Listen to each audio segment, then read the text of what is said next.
ഉച്ചയ്ക്ക് ഏകദേശം 1 മണി കഴിഞ്ഞ സമയത്തായിരുന്നു പള്ളിയിൽ പ്രാർത്ഥിക്കാൻ പോയ നിസാർ തന്റെ സുഹൃത്തും ജുവലറി ഉടമ കൂടിയുമായ മാലിക്കിനെ കാണാത്തതിനെ തുടർന്ന് അയാളുടെ സ്വർണ്ണക്കടയ്ക്ക് സമീപത്തേക്ക് എത്തിയത്. സ്വർണ്ണക്കടയ്ക്ക് പുറമെ സമീപത്തുള്ള സ്വർണ്ണക്കടകൾക്കൊക്കെ ആവശ്യമായ ആഭരണങ്ങൾ നിർമ്മിച്ചു കൊടുക്കുക കൂടി ചെയ്യുന്ന ഒരു വർക്ക്ഷോപ്പ് കൂടിയായിരുന്നു മാലിക് നടത്തിയിരുന്നത്. ചാരിയിട്ടിരിക്കുന്ന ജുവലറിയുടെ വാതിൽ തുറന്ന് അകത്ത് കയറിയ നിസാർ കാണുന്നത് നടുക്കുന്ന ഒരു കാഴ്ചയാണ്. തന്റെ സുഹൃത്ത് മാലിക്കിനെ ജുവലറിയിലിരിക്കുന്ന ഒരു കസേരയിൽ കെട്ടിയിട്ടിരിക്കുകയാണ്. അയാളുടെ വായിൽ ഒരു തുണി തിരികെ കയറ്റിയിട്ടുമുണ്ട്. തന്റെ സുഹൃത്തിനെ ആ നിലയിൽ കണ്ട നിസാർ അതിവേഗം അയാളുടെ അടുത്തേക്ക് എത്തി കസേരയോട് ചേർത്ത് കെട്ടിയിരിക്കുന്ന അയാളുടെ കൈകാലുകളൊക്കെ അഴിച്ചുവിടുകയും വായിലെ തുണിയെടുത്ത് മാറ്റുകയും ചെയ്തു. കിതപ്പ് കാരണം മാലിക്കിന് ഒന്നും പറയുവാൻ കഴിയുന്നുണ്ടായിരുന്നില്ല. എന്താണ് സംഭവിച്ചതെന്ന് മാലിക് ചോദിച്ചതോടുകൂടി അല്പസമയത്തിനകം തന്നെ നിസാർ അക്കാര്യം പറഞ്ഞു. ഏതാനും നിമിഷങ്ങൾക്ക് മുൻപായിരുന്നു ചില ആളുകൾ ജുവലറിക്കുള്ളിലേക്ക് കടന്നു വന്നത്. ജുവലറിക്കുള്ളിലേക്ക് കടന്നു വന്ന മുഖംമൂടിധാരികളായ ആ വ്യക്തികൾ ജുവലറിയിലുണ്ടായിരുന്ന സ്വർണവും പണവും ഒക്കെ എടുത്തുകൊണ്ട് അവിടെ നിന്നും കടന്നു കളഞ്ഞു. വിവരം കേട്ട ഉടൻ തന്നെ നിസാർ സംഭവം പോലീസ് സ്റ്റേഷനിൽ വിളിച്ചറിയിച്ചു. അപ്പോഴേക്കും വിവരമറിഞ്ഞ് സമീപത്തുണ്ടായിരുന്ന കടക്കാരൊക്കെ അങ്ങോട്ടേക്ക് എത്തിയിരുന്നു. സംഭവ സ്ഥലത്തേക്കെത്തിയ പോലീസിനോട് മാലിക് വിശദമായി തന്നെ നടന്ന കാര്യങ്ങൾ തുറന്നു പറഞ്ഞു. മുഖംമൂടി ധരിച്ച 3 പേരായിരുന്നു കടയ്ക്കുള്ളിലേക്ക് കടന്നു വന്നത്. അവരുടെ കൈവശം തോക്കും കത്തിയും ഉണ്ടായിരുന്നു. മാലിക്കിനെ ഒരു കസേരയിലേക്ക് ബലമായി പിടിച്ച് കെട്ടിയിട്ട ശേഷം ലോക്കർ തുറന്ന് ലോക്കറിലുള്ളതുൾപ്പെടെ 100 പവനിലധികം സ്വർണവും 4.5 ലക്ഷം രൂപയും സംഘം തട്ടിയെടുത്തുകൊണ്ടുപോയി. പട്ടാപ്പകൽ ഇത്രയും വലിയൊരു കൊള്ള നടന്നതറിഞ്ഞ് ഉന്നത ഉദ്യോഗസ്ഥരടക്കം സംഭവസ്ഥലത്തേക്ക് എത്തി. ബ്രഹ്മപൂർ സ്റ്റേഷനിലെ പോലീസ് ഉദ്യോഗസ്ഥർ ഈ സമയം കടയിലുണ്ടായിരുന്ന CCTV ദൃശ്യങ്ങൾ വിശദമായി തന്നെ ഒന്ന് പരിശോധിച്ചു. കടയുടമസ്ഥൻ പറഞ്ഞ കാര്യങ്ങളെ സത്യമാക്കുന്ന രീതിയിലുള്ള ദൃശ്യങ്ങളായിരുന്നു CCTVയിൽ ഉണ്ടായിരുന്നത്. ഏകദേശം 12 മണി കഴിഞ്ഞ സമയത്ത് മുഖംമൂടിധാരികളായ 3 പേർ കടയ്ക്കുള്ളിലേക്ക് കടന്നു വരുന്ന ദൃശ്യങ്ങൾ CCTVയിലുണ്ട്. കടയ്ക്കുള്ളിലേക്ക് കടന്നു വന്ന ആ 3 സംഘം തോക്ക് ചൂണ്ടിക്കാണിച്ച് മാലിക്കിനെ ഭയപ്പെടുത്തുകയും കസേരയിൽ കെട്ടിയിടുകയും ചെയ്തിട്ടുണ്ട്.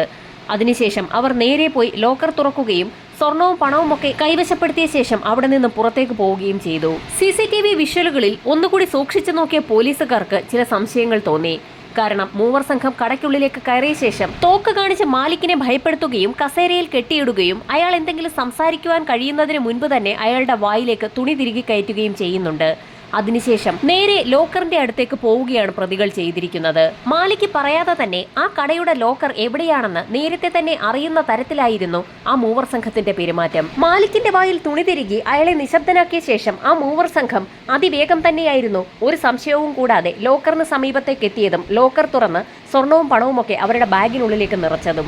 മാലിക്കിന്റെ കടയുമായി നല്ല പരിചയമുള്ള വ്യക്തികൾ ആരോ ആണ് മോഷണത്തിന് പിന്നിലെന്ന് പോലീസിന് വ്യക്തമായി. ഇക്കാര്യങ്ങളൊക്കെ മനസ്സിലാക്കിയ DYSP അടങ്ങുന്ന സംഘം പോലീസ് സംഘത്തെ 5 ഗ്രൂപ്പുകളായി തിരിക്കുകയും ഓരോ ഗ്രൂപ്പിനും ചില പ്രത്യേക ജോലികൾ നൽകുകയും ചെയ്തു. സമീപത്തുള്ള മറ്റുള്ള കടകളിലെ CCTVകൾ കേന്ദ്രീകരിച്ച് അന്വേഷണം നടത്തുകയും CCTV ഫൂട്ടേജുകൾ ശേഖരിക്കുകയും ചെയ്യുന്നതായിരുന്നു ഒരു ഗ്രൂപ്പിന് നൽകിയ ജോലി. മറ്റൊരു പോലീസ് സംഘം സമാനമായ രീതിയിൽ മറ്റെവിടെയെങ്കിലും ഇതേപോലെയുള്ള കൊള്ളകൾ റിപ്പോർട്ട് ചെയ്തിട്ടുണ്ടോ എന്നുള്ള അന്വേഷണമായിരുന്നു നടത്തിയത്. ഇതോടൊപ്പം തന്നെ ഒരു സംഘം പോലീസുകാർ മാലിക്കിനെ വിശദമായി ചോദ്യം ചെയ്തു തുടങ്ങി. വന്ന വ്യക്തികൾ ഹിന്ദിയിൽ സംസാരിച്ചിരുന്നു എന്ന് പോലീസിന് വ്യക്തമായി. ഇതിൽ നിന്നും മോഷണം നടത്താനെത്തിയ വ്യക്തികൾ കർണാടകക്കാരല്ല എന്നും അയൽ സംസ്ഥാനങ്ങളിൽ നിന്നെത്തിയ മോഷ്ടാക്കളാണെന്നും പോലീസ് വിലയിരുത്തി. UPയിൽ നിന്നും ബീഹാറിൽ നിന്നുമൊക്കെയുള്ള തിരുട്ട് ഗ്രാമങ്ങളിൽ നിന്ന് മോഷണ സംഘങ്ങൾ സംസ്ഥാനത്തുടനീളം എത്തി മോഷണങ്ങളും കൊലപാതകങ്ങളും നടത്തുന്നത് പതിവായതോടുകൂടി അന്വേഷണം വിപുലമാക്കാൻ തന്നെ പോലീസ് സംഘം തീരുമാനിച്ചു. ഈ സമയം മറ്റൊരു സംഘം പോലീസുകാർ ജുവലറിക്ക് സമീപമുള്ള മറ്റുള്ള കടക്കാരെയും നാട്ടുകാരെയും ഒക്കെ ചോദ്യം ചെയ്തു തുടങ്ങി. സാധാരണഗതിയിൽ മാലിക് കൃത്യം 12:30 ആകുമ്പോഴേക്കും പള്ളിയിൽ പ്രാർത്ഥിക്കുന്നതിനായി പോകും. അയാൾ പിന്നീട് ഏകദേശം 1:30 മടങ്ങിയെത്താറ്. ഇതൊക്കെ മനസ്സിലാക്കിയ സംഘമാണ് 12 മണിക്ക് ശേഷം കൃത്യമായി സ്വർണ്ണക്കടയിലെത്തി കവർച്ച നടത്തിയിരിക്കുന്നത്. ആ സമയത്ത് കടയിൽ ആരും തന്നെ ഉണ്ടാവുകയില്ല എന്ന് അറിയുന്ന വ്യക്തികൾ തന്നെയാവാം മോഷണത്തിന് പിന്നിലെന്ന് പോലീസ് ഉറപ്പിച്ചു. ഇതിനിടയിൽ CCTVകൾ കേന്ദ്രീകരിച്ച് അന്വേഷണം നടത്തിയ പോലീസുകാർക്ക് ചില നിർണായക വിവരങ്ങൾ ലഭിച്ചു. സംഭവം നടന്ന 12:15 12:25 ഇടയിൽ മാലിക്കിന്റെ കടയുടെ പുറത്ത് ഒരു വ്യക്തി നിൽക്കുന്നത് CCTVയിൽ വ്യക്തമായി തന്നെ തെളിഞ്ഞിട്ടുണ്ട്. പുറത്തുനിന്ന് ആ വ്യക്തിയും മുഖംമൂടി ധരിച്ചിട്ടുണ്ടായിരുന്നു. കടയ്ക്കുള്ളിലേക്ക് മുഖംമൂടി ധരിച്ച 3 പേർ മാത്രമായിരുന്നു കടന്നു ചെന്നത്. പുറത്ത് ഒരാൾ കൂടി ഉണ്ടായിരുന്നുവെന്ന് യഥാർത്ഥത്തിൽ കടയുടമയ്ക്ക് അറിവുണ്ടായിരുന്നില്ല. ജുവലറിക്ക് പുറത്തു നിന്ന വ്യക്തിയും ജുവലറിക്ക് അകത്ത് കടന്ന വ്യക്തികളും ധരിച്ചിരിക്കുന്ന വസ്ത്രം പോലീസ് സംഘം വിശദമായി തന്നെ നോട്ട് ചെയ്തു. ആ വസ്ത്രധാരികൾ സംഭവം നടക്കുന്നതിന് മുൻപ് എവിടെയായിരുന്നു എന്ന് കണ്ടെത്തുന്നതിനുള്ള ഒരു അന്വേഷണത്തിലേക്കാണ് പോലീസ് നീങ്ങിയത്. ഈ സമയമായപ്പോഴേക്കും സമീപത്തുള്ള കടകളിലും റോഡുകളിലും ഒക്കെയുള്ള CCTV ദൃശ്യങ്ങളൊക്കെ പോലീസ് സംഘം ശേഖരിച്ചു കഴിഞ്ഞിരുന്നു. സകല CCTV ദൃശ്യങ്ങളും അരിച്ചു പറക്കുന്നതിനിടയിൽ പോലീസിന് നിർണായകമായ ഒരു വിവരം ലഭിച്ചു. സംഭവം നടക്കുന്ന ദിവസം മുഖംമൂടിധാരികൾ ധരിച്ചിരുന്ന അതേ വേഷത്തിൽ 3 വ്യക്തികൾ മാലിക്കിന്റെ കടയിരിക്കുന്ന സ്ഥലത്ത് നിന്നും ഏതാനും കിലോമീറ്ററുകൾ മാറി ഒരു മരത്തിന്റെ ചുവട്ടിൽ സംസാരിച്ചു നിൽക്കുന്നു. ആ മൂവർ സംഘത്തിനൊപ്പം മറ്റ് 2 പേർ കൂടി ഉണ്ടായിരുന്നു. വളരെ നിർണായകമായ ഒരു CCTV ദൃശ്യത്തിൽ നിന്നാണ് ഇത് പോലീസിന് ലഭിച്ചത്. ജുവലറിയിലെ CCTVകളിൽ കണ്ട ആ വ്യക്തികളുടെ അതേ ബോഡി ലാംഗ്വേജ് ഉള്ള 3 ചെറുപ്പക്കാരാണ് മരത്തിന്റെ ചുവട്ടിൽ സംസാരിച്ചു നിൽക്കുന്നത്. അങ്ങനെ ആ 5 അംഗ സംഘത്തിലേക്കായി പോലീസിന്റെ പൂർണ്ണമായ അന്വേഷണം. മരത്തിന് ചുവട്ടിൽ കൂടി നിന്ന ആ 5 അംഗ സംഘം പിന്നീട് എങ്ങോട്ടാണ് പോയതെന്ന് പോലീസ് വിശദമായി തന്നെ CCTVകൾ കേന്ദ്രീകരിച്ച് അന്വേഷണം നടത്തി. മറ്റ് കടകളിൽ നിന്ന് ലഭിച്ച CCTV വിഷ്വൽസിൽ നിന്നും ആ 5 പേരും പല വഴികളിലൂടെ സഞ്ചരിച്ച് ഒടുവിൽ മാലിക്കിന്റെ സ്വർണ്ണക്കടയ്ക്ക് സമീപം എത്തിയതായി പോലീസ് കണ്ടെത്തി. മരത്തിന്റെ ചുവട്ടിൽ നിന്നും അവിടേക്ക് നടന്നു വന്ന ആളുകൾ മുഖംമൂടി ധരിച്ചിട്ടുണ്ടായിരുന്നില്ല. ആ മരത്തിന്റെ ചുവട്ടിൽ വെച്ച് 5 അംഗ സംഘം എന്തോ പ്ലാൻ ചെയ്യുകയായിരുന്നു. ശേഷം 5 പേരും 5 വഴികളിലൂടെ സഞ്ചരിച്ചു. എന്നാൽ അതിൽ ഒരാളെ മാത്രം പിന്നീട് കണ്ടില്ല. ബാക്കി 4 പേരും 4 വഴികളിലൂടെ പിന്നീട് സ്വർണ്ണക്കടയ്ക്ക് സമീപം എത്തിയിരിക്കുകയാണ്. CCTVകളിൽ നിന്നും ആ 4 സംഘത്തിന്റെ വിഷ്വൽസ് ശേഖരിച്ച പോലീസ് സംഘം സമീപത്തുള്ള കടകളിലൊക്കെ അവരെക്കുറിച്ച് ഒരു അന്വേഷണം നടത്തി. വിശദമായ അന്വേഷണം നടത്തിയെങ്കിലും അവരെ ആരും ആ നാട്ടിലെങ്ങും കണ്ടുപരിചയമുള്ളതായി പറഞ്ഞില്ല. അങ്ങനെ അന്വേഷിച്ചെത്തിയപ്പോഴാണ് ഒരു കടക്കാരൻ കൂട്ടത്തിലുള്ള ഒരു വ്യക്തിയെ തിരിച്ചറിയുന്നത്. സംഭവം നടന്ന ദിവസം ഏകദേശം 12 മണിക്ക് മുൻപായി പോലീസുകാർ കാണിച്ച ഫോട്ടോയിലുള്ള ഒരു ചെറുപ്പക്കാരൻ ആ വ്യക്തിയുടെ കടയിലെത്തുകയും ബജ്ജി വാങ്ങുകയും ചെയ്തിരുന്നു. പള്ളിയിലേക്ക് പോകാനായി കട ഷട്ടറിടുന്ന സമയത്തായിരുന്നു ചെറുപ്പക്കാരനെത്തി ബജ്ജി വാങ്ങിയത്. അതുകൊണ്ട് തന്നെയാണ് കടക്കാരൻ ആ ചെറുപ്പക്കാരനെ ഓർത്തിരിക്കാൻ കാരണമായത്. ബജ്ജി വാങ്ങിയ ചെറുപ്പക്കാരൻ 30 രൂപ ഫോൺ പേ വഴിയായിരുന്നു അടച്ചതെന്ന് കടക്കാരനിൽ നിന്ന് കേട്ടതോടുകൂടി പോലീസിനാകെ സന്തോഷമായി. അയാളുടെ ഡീറ്റെയിൽസ് തപ്പിയെടുക്കാൻ പിന്നീട് അധിക സമയമൊന്നും വേണ്ടി വന്നില്ല. ഫറൂഖ് എന്ന വ്യക്തിയാണ് ഫോൺ പേ ചെയ്തിരിക്കുന്നത്. അയാൾക്കൊപ്പം ഉണ്ടായിരുന്ന മറ്റ് 4 പേരാണ് സ്വർണ്ണക്കടയിൽ മോഷണം നടത്തിയിരിക്കുന്നത്. വെസ്റ്റ് ബംഗാളുകാരനായ ഫറൂഖിന് 40 വയസ്സ് പ്രായമുണ്ട്. ഫറൂഖിനെ കുറിച്ച് വിശദമായ ഒരു അന്വേഷണം ആ പ്രദേശത്ത് തന്നെ നടത്തിയ പോലീസുകാർക്ക് ഞെട്ടിക്കുന്ന ചില വിവരങ്ങളാണ് ലഭിച്ചത്. ഫറൂഖിനെ ആദ്യം തിരിച്ചറിഞ്ഞത് തന്നെ സ്വർണം നഷ്ടപ്പെട്ട കടയുടമയായ മാലിക്കായിരുന്നു. ഫറൂഖ് എന്ന വ്യക്തി ഏതാനും നാളുകൾക്ക് മുൻപ് ആ പ്രദേശത്ത് തന്നെ സ്വർണ്ണക്കട നടത്തിയിരുന്ന വ്യക്തിയാണ്. ആ സമയത്ത് അയാളുടെ കടയിലേക്ക് വീഴുന്ന ആഭരണങ്ങളൊക്കെ ഓർഡർ ചെയ്തതനുസരിച്ച് മാലിക് ഉണ്ടാക്കി നൽകിയിട്ടുമുണ്ട്. പ്രദേശത്തെ മറ്റ് സ്വർണ്ണക്കടക്കാരും ഫറൂഖിനെ തിരിച്ചറിഞ്ഞു. കടക്കിണിയിൽപ്പെട്ടതുകൊണ്ട് തന്നെ ഫറൂഖ് കഴിഞ്ഞ കുറച്ച് നാളുകളായി തന്റെ സ്വർണ്ണക്കട അടച്ചിട്ടേക്കുകയായിരുന്നു എന്നും നാട്ടുകാർ പോലീസിന് മൊഴി നൽകി. ഫറൂഖ് എന്ന വ്യക്തി മാലിക്കിന്റെ കൂടി കസ്റ്റമർ ആയതുകൊണ്ട് തന്നെ ഫറൂഖിന്റെ ഫോൺ നമ്പർ മാലിക്കിന്റെ കൈവശമുണ്ടായിരുന്നു. അത് അയാൾ പോലീസിന് കൈമാറിയതോടുകൂടി ഫോൺ നമ്പർ കേന്ദ്രീകരിച്ച് അന്വേഷണം നടത്താൻ സൈബർ സെല്ലിന് പോലീസ് സംഘം നിർദ്ദേശം നൽകി. ഫറൂഖിന്റെ കഴിഞ്ഞ 1 മാസത്തെ കോൾ ഡേറ്റ ഹിസ്റ്ററിയാണ് പോലീസ് സംഘം തപ്പിയെടുത്തത്. ഞെട്ടിക്കുന്ന ചില വിവരങ്ങളാണ് അതിൽ നിന്ന് ലഭിച്ചത്. കോൾ ഹിസ്റ്ററി പരിശോധിച്ച സമയത്ത് ഫറൂഖ് നിരവധി തവണ വെസ്റ്റ് ബംഗാളിൽ തന്നെയുള്ള അയോധ്യ പ്രസാദ് എന്നൊരു വ്യക്തിയെ നിരന്തരമായി വിളിച്ചിരിക്കുന്നത് പോലീസിന്റെ ശ്രദ്ധയിൽപ്പെട്ടു. ഉടൻ തന്നെ സെർവറിൽ നിന്നും അയോധ്യ പ്രസാദിനെ കേന്ദ്രീകരിച്ച് വിശദമായ ഒരു അന്വേഷണം തന്നെ പോലീസ് നടത്തി. മാലിക്കിന്റെ കടയിൽ മോഷണം നടക്കുന്ന ദിവസം വരെ അവരിരുവരും തമ്മിൽ ഫോണിൽ ബന്ധപ്പെട്ടിട്ടുണ്ട്. എന്നാൽ മോഷണം നടത്തിയതിനു ശേഷം അവരുടെ 2 പേരുടെയും മൊബൈൽ ഫോണുകൾ സ്വിച്ച്ഡ് ഓഫ് ആണ്. സംഭവം നടന്ന ദിവസം മരച്ചുവട്ടിൽ നിൽക്കുന്ന ചെറുപ്പക്കാരിൽ ഒരാൾ അയോധ്യ പ്രസാദും മറ്റേയാൾ ഫറൂഖുമാണെന്ന് തെളിഞ്ഞു. ബാക്കിയുള്ള 3 പേർ ആരൊക്കെയാണെന്ന് കണ്ടെത്താൻ വിശദമായ ഒരു അന്വേഷണം തന്നെ പോലീസ് നടത്തി. അയോധ്യ പ്രസാദിന്റെ ഫോൺ രേഖകൾ പരിശോധിച്ച സമയത്ത് അയാൾ മുംബൈയിലുള്ള സുഹൈൽ എന്നൊരു വ്യക്തിയെ നിരന്തരമായി വിളിച്ചിട്ടുണ്ടെന്ന് കണ്ടെത്തി. ഉടൻ തന്നെ പോലീസ് സംഘം സുഹൈലിന്റെ പ്രൊഫൈൽ തപ്പിയെടുത്തു. മരച്ചുവട്ടിൽ നിന്ന് ഒരു വ്യക്തി സുഹൈലാണെന്ന് മനസ്സിലായി. ശേഷിക്കുന്ന 2 പേർക്കായി പിന്നീട് പോലീസിന്റെ അന്വേഷണം. പോലീസ് സംഘം 2 ഗ്രൂപ്പുകളായി തിരിഞ്ഞ് വിശദമായ അന്വേഷണം നടത്തുന്നതിനായി വെസ്റ്റ് ബംഗാളിലേക്കും മുംബൈയിലേക്കും പുറപ്പെട്ടു. ഇതേസമയം തന്നെ ഒരു സംഘം പോലീസുകാർ കർണാടകത്തിലെ കാലബുർഗയിലെ ബസ് സ്റ്റേഷനുകളിലെ CCTVകൾ കേന്ദ്രീകരിച്ച് വിശദമായ ഒരു അന്വേഷണം നടത്തി. അന്വേഷണത്തിൽ സ്വർണ്ണ കവർച്ച നടത്തിയ 5 അംഗ സംഘം വിവിധ ദിശകളിൽ നിന്നെത്തി ഒരേ ബസ്സിൽ കയറി യാത്ര ചെയ്യുന്ന CCTV ദൃശ്യങ്ങൾ ലഭിച്ചു. ബസ് ഡിപ്പോ കേന്ദ്രീകരിച്ച് വിശദമായ അന്വേഷണം നടത്തിയപ്പോൾ ആ 5 അംഗ സംഘം മഹാരാഷ്ട്രയിലെ സോനാപൂരിലേക്കാണ് പോയിരിക്കുന്നതെന്ന് വ്യക്തമായി. സോനാപൂരിലെത്തിയ സംഘം സ്വാഭാവികമായും അവരവരുടെ വീടുകളിലേക്ക് പോയിരിക്കാനാണ് സാധ്യത എന്ന് മനസ്സിലാക്കിയ പോലീസ് സംഘം നേരത്തെ അന്വേഷണത്തിന്റെ ഭാഗമായി വെസ്റ്റ് ബംഗാളിലേക്കും അതുപോലെ തന്നെ മുംബൈയിലേക്കും പോയ പോലീസുകാരെ ആ വിവരങ്ങളൊക്കെ അറിയിച്ചു.